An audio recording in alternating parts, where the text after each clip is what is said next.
இன்றைக்கி வீக் ஆஃபில் வீட்டில் இருக்கலான்னு பார்த்தேன், போயிட்டேன். அப்புறமேட்டுக்கு எனக்கு வீக் ஆஃப்னு சொல்லி அனுப்பி விட்டாங்க.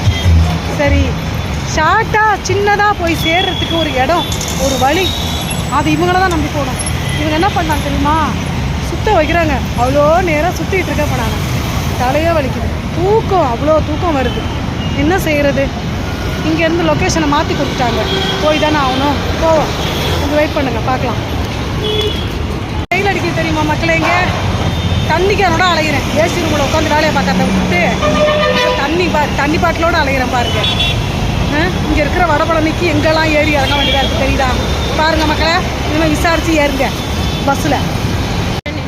வரமாட்டா, வேறு வேலை பார்த்துட்டான், மூடு அப்படின்னு சொல்லுங்கள். இப்படி தாங்க இது சரக்கு பாட்டில் தான் அப்படி இருந்துருக்கோம். அப்படியே அடிச்சிட்டே ரோட்டில் அப்படியே போக வேண்டியதான், ஒரு வழி இல்லை. சொல்கிறாங்க கேளுங்க, என்னம்மா சூத்து வரைக்கும் முடி கொண்டுதான்னு கேட்குறேன். அது என்ன அர்த்தம்? அது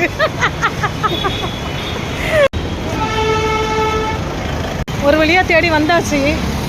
ஆனால் எங்கே வந்திருக்கோன்னு தான் தெரியல. ஆனால் கண்டிப்பாக அட்ரஸ் சொன்னாங்க, அந்த மாதிரி தேடி வந்துட்டோம். பட் ஆனால் இன்னமும் நாக்கு தள்ளிட்டு, தண்ணி இல்லை, கால்லாம் ரொம்ப வலிக்குது, ரொம்ப தூரம் நடந்தது.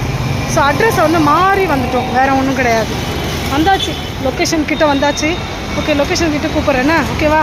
வெயிட் பண்ணுங்கள். பார்த்தாச்சு, எல்லாத்தையும் முடிச்சுட்டு வந்தாச்சு. ஆக்சுவலாக அந்த லொக்கேஷன் உங்களுக்கு கார்டுன்னு நினச்சேன்னா மறந்துட்டேன், டயர்டு. இந்த மேடம் வந்துட்டாங்க.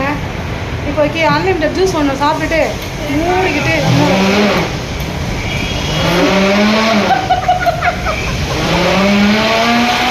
பாரு, ஜூஸை போட்டு கறக்குறாங்க.